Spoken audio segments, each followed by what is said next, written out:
Welcome dear students. Today we will talk about science of class 10th, chapter 10 reflection, light reflection and refraction. So आज के हमारे topic हैं, पहला तो topic हम लोग डिस्कस करेंगे rules for image formation in spherical mirror and second हम लोग देखेंगे sign convention for spherical mirror and third हम लोग देखेंगे usages of convex and concave mirror. तो let's begin the first topic. तो आइए देखते हैं फर्स्ट टॉपिक में हमें क्या. तो यहाँ पे अगर बात करें रूल्स, ये वो रूल्स हैं जो हमें इमेज फॉर्मेशन को बनाने में, इमेज फॉर्मेशन का रे डायग्राम बनाने में हेल्प करेंगे और इन्हीं की हेल्प से हम लोग ये लोकेट करेंगे कि कैसे कब ऑब्जेक्ट को कहाँ रखेंगे तो इमेज कहाँ पर बनेगा. गाइज हमें कुछ चीज़ें लर्न भी करनी पड़ेंगी. तो let's come up to the point. देखिए यहाँ पर 4 रूल्स हैं. यहाँ पर कितने रूल्स हैं? 4 रूल्स. और रूल्स बहुत सिंपल हैं. मैं एक बार आप लोगों को बता रहा हूँ और आप लोगों को सर्टेनली अगर आप लोगों ने ध्यान से सुना सिर्फ तो वो आपको याद हो जाएगा और कभी नहीं भूलेगा. तो देखिए सबसे पहला पॉइंट क्या है. पहला रूल, फर्स्ट रूल, मैंने यहाँ पे दोनों डायग्राम बना रखा है. देखिए the light ray which is parallel to principal axis, the light ray which is parallel to principal axis after reflection it will go from focus. मतलब लाइट रे जो पैरेलल आ रही है प्रिंसिपल एक्सिस के, रिफ्लेक्शन के बाद कहाँ से जाएगी? फोकस से जाएगी. और दूसरा रूल क्या कह रहा है? दूसरा रूल कह रहा है कि the light ray which is coming or appears to coming from focus. The light ray which are coming from focus after reflection it will go through parallel. तो देखिए आइए देखते हैं कैसे ये बात यहाँ पर है. तो सबसे पहले ये देखिए ये कोई लाइट रे है जो पैरेलल आ रही है, तो ये कहाँ से जाएगी? फोकस से जाएगी. और देखिए ये कोई एक लाइट रे है ये. अब ये यहाँ से इस मिरर को क्रॉस करके इधर से ऐसे नहीं जा सकती, लेकिन ये अब ऐसा जाएगी कि लगेगा कि ये कहाँ से जा रही है? ये ऐसे जाएगी, लगेगा कि ये कहाँ से जा रही है? फोकस से जा रही है. तो होप यू आर अंडरस्टूड. देखिए दूसरी लाइट रे इसका देखते हैं. दूसरा जो रूल क्या कहता है कि एक लाइट रे जो फोकस से ऐसे आ रही है, एक लाइट रे ये ऐसे आ रही है फोकस से होते हुए, तो आफ्टर रिफ्लेक्शन ये कैसे हो जाएगी? पैरेलल हो जाएगी. अब देखिए एक लाइट रे यहाँ पर, ये हम नीचे से इंसिडेंस करते हैं, ये एक लाइट रे ऐसे आ रही है, लग रहा है कि ये फोकस की तरफ डायरेक्टेड है, तो अब ये आफ्टर रिफ्लेक्शन क्या हो जाएगी? पैरेलल हो जाएगी. तो ये दोनों ही रूल क्या है? एक दूसरे के जस्ट अपोजिट, कि एक लाइट रे जो पैरेलल आ रही है वो फोकस से जाएगी और फोकस से आ रही है तो पैरेलल जाएगी. तो 2 रूल तो बहुत ही आसानी से आपको याद हो गए. तो आइए देखिए थर्ड रूल की बात करते हैं. तीसरा रूल क्या कहता है? तो देखिए तीसरा रूल ये है कि एक लाइट रे जो सेंटर ऑफ कर्वेचर से आ रही है, सेंटर ऑफ कर्वेचर से, तो अब ये कोई फोकस है, ये कोई पोल है, ये कोई फोकस है और ये कोई सेंटर है. तो अब the light ray which is coming from centre of curvature, तो light ray which is coming from centre of curvature, तो ये जो जैसे आ रही है वैसे ही इट रिट्रेस इट्स पाथ, मतलब रिफ्लेक्टेड बैक, जैसे ये आ रही है वैसे ही अपने पाथ को फिर से वापस लौटती हुई चली जाएगी. मतलब कहने का मतलब ये बिल्कुल वही वाली बात है कि रिफ्लेक्शन के केस में अगर कोई लाइट रे ऐसे नॉर्मली आ रही है, ये कोई सरफेस है नॉर्मल, कोई अगर लाइट रे आ रही है तो नॉर्मली वो वैसे वापस चली जाएगी. तो the light ray which is coming along the normal it will go along the normal. तो यहाँ पर भी क्योंकि ये स्फेरिकल सरफेस का नॉर्मल क्या होता है? उसका रेडियस ऑफ कर्वेचर. तो उसके सेंटर ऑफ कर्वेचर से जो लाइट आ रही है वो कहीं ना कहीं रेडियस ऑफ कर्वेचर के अलोंग आ रही है, मीन्स नॉर्मल के अलोंग आ रही है. तो इसलिए ये क्या हो रही है? ये लाइट रे डेविएट होके वापस जा रही है. होप यू आर अंडरस्टूड कि थर्ड रूल क्या है. तो मतलब सेंटर ऑफ कर्वेचर से आने वाली लाइट रे कहीं नहीं जाएगी, वो जैसे आई है वैसे ही वापस जाएगी. हाँ, इसके बाद अगला देखिए फोर्थ रूल की बात करते हैं. फोर्थ रूल जस्ट कहता है कि लॉ ऑफ रिफ्लेक्शन फॉलो करिए. कि सपोज अगर यहाँ पर कोई लाइट रे इंसिडेंट हुई है किसी एंगल पर पोल पर इंसिडेंट हुई है, सपोज यहाँ आई एंगल पर इंसिडेंट हुई है, तो यही आई एंगल पर ये ऐसे वापस भी जाएगी. मतलब लॉ ऑफ रिफ्लेक्शन को फॉलो करते हुए ये लाइट रे वापस जाएगी. गाइज अगर यहाँ पर ये बता दें जो ये चारों रूल्स हैं, ये चारों रूल्स लॉ ऑफ रिफ्लेक्शन का वायलेशन नहीं है. ये लॉ ऑफ रिफ्लेक्शन पर ही बेस्ड हमें हमारे इमेज फॉर्मेशन को more easy, more understandable, easy easy to handle करने के लिए बनाया गया है। तो ये लॉ ऑफ रिफ्लेक्शन को ही यूज़ करके इन सारे लॉज को बनाया गया है। तो गाइज आप लोगों को ये बात अंडरस्टूड होगी। आइए बात करते हैं। तो होप यहाँ पर 4 रूल्स हैं। The light ray which is coming parallel to, first law, the light ray coming with parallel to principal axis will go from focus. दूसरा, फोकस से आ रही है जो लाइट वो कहाँ जाएगी, पैरेलल जाएगी। तीसरा, अगर सेंटर ऑफ कर्वेचर से पास होती हुई लाइट रे आई है तो रिट्रेस इट्स पाथ, मतलब बिल्कुल वैसे ही पवेलियन वापस जाएगी। और तीसरा केस ये है कि अगर पोल पर किसी एंगल पर इंसिडेंस हुई है तो उसी एंगल पर जो है वो क्या होगी, रिफ्लेक्ट होकर वापस जाएगी। तो इतनी बात तो सबको अंडरस्टूड है।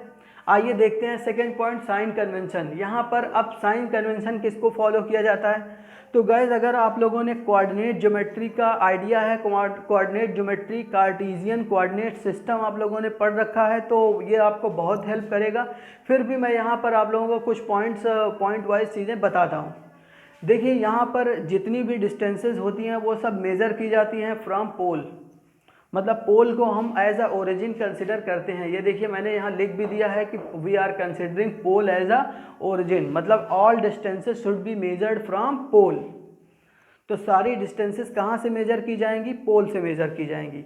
दूसरी बात, the distance which is measured in the direction of light will be considered as positive, और the distance which is measured in opposite direction of light is considered as negative. अब देखिए कोई ऑब्जेक्ट यहाँ पर ऐसे रखा जाएगा तो ये ऑब्जेक्ट से ही लाइट जाती है हमेशा।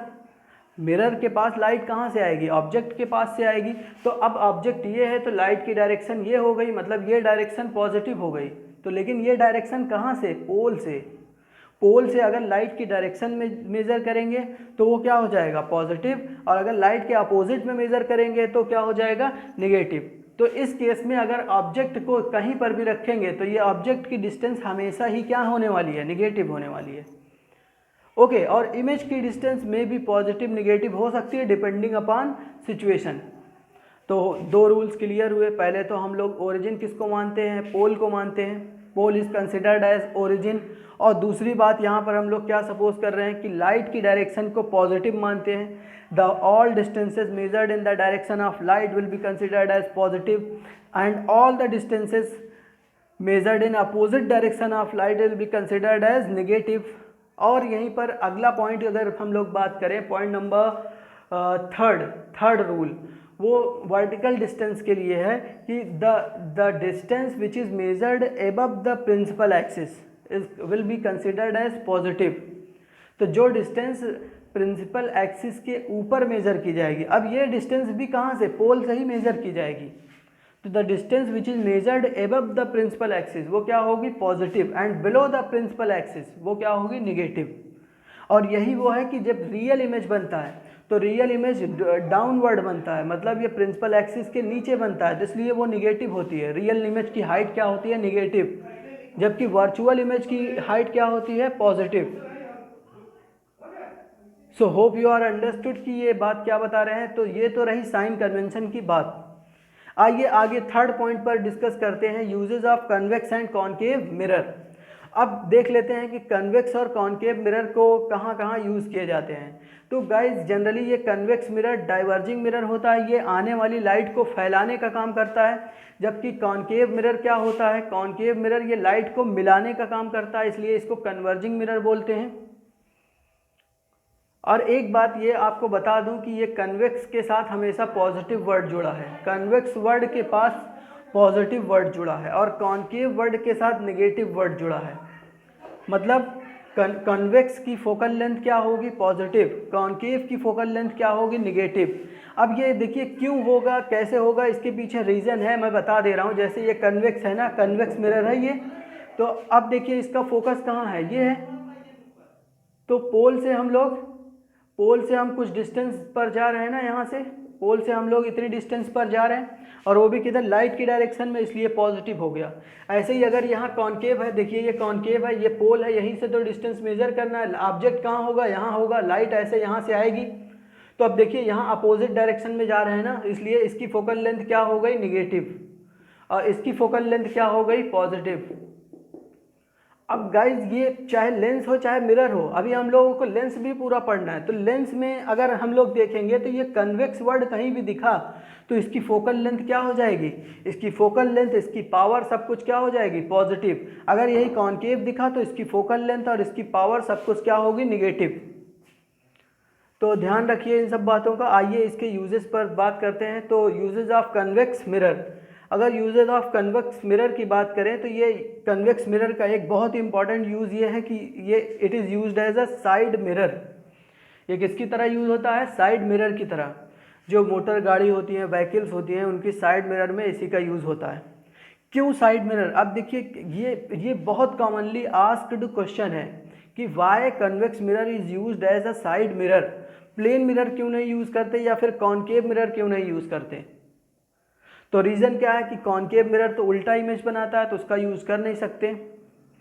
कन्वेक्स मिरर जो है क्या है कि सीधा इमेज बनाता है और इसका फील्ड ऑफ व्यू ज़्यादा होता है। मतलब एक छोटा सा कन्वेक्स मिरर बहुत बड़े एरिया को कवर कर लेता है, जबकि प्लेन मिरर में ऐसी बात नहीं होती कि प्लेन मिरर, एक छोटा सा प्लेन मिरर छोटे ही एरिया को कवर करेगा। मतलब अगर हमारी पूरी इमेज प्लेन मिरर के अंदर देखना है तो कितनी साइज़ का मिरर चाहिए हमें, तो मिरर हमारे हाफ साइज़ का चाहिए।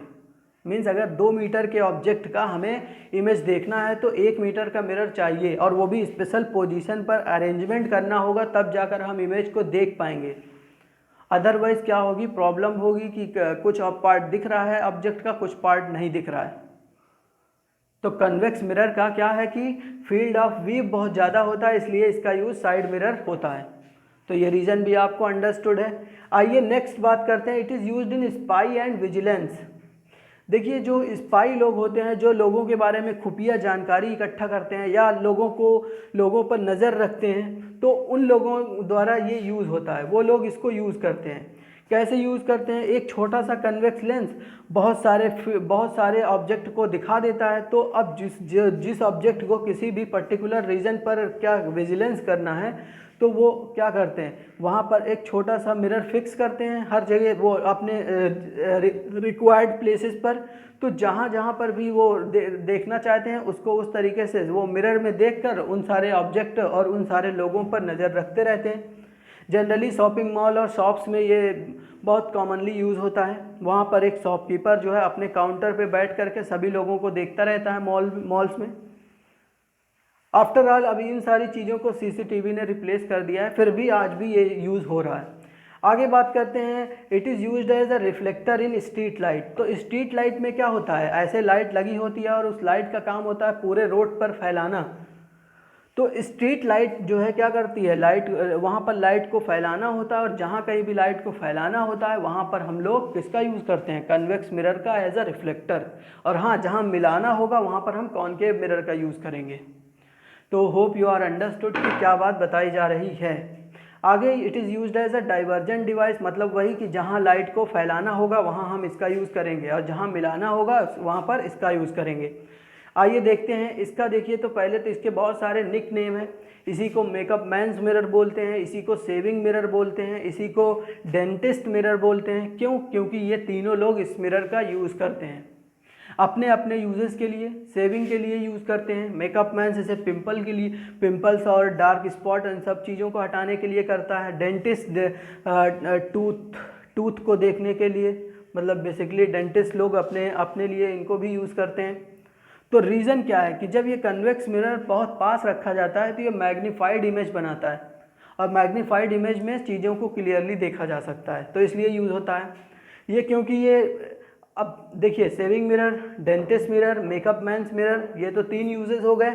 साथ ही साथ इसके एक और use, it is used in reflector in spotlight and headlight.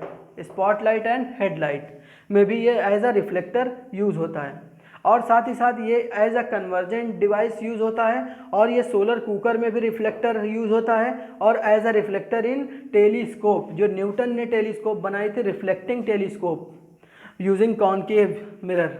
अब वो कॉन्केव मिरर वो अलग बात है, उनका कॉन्केव मिरर सिलेंड्रिकल मिरर था, लेकिन मिरर तो था, वो भी कॉन्केव मिरर था।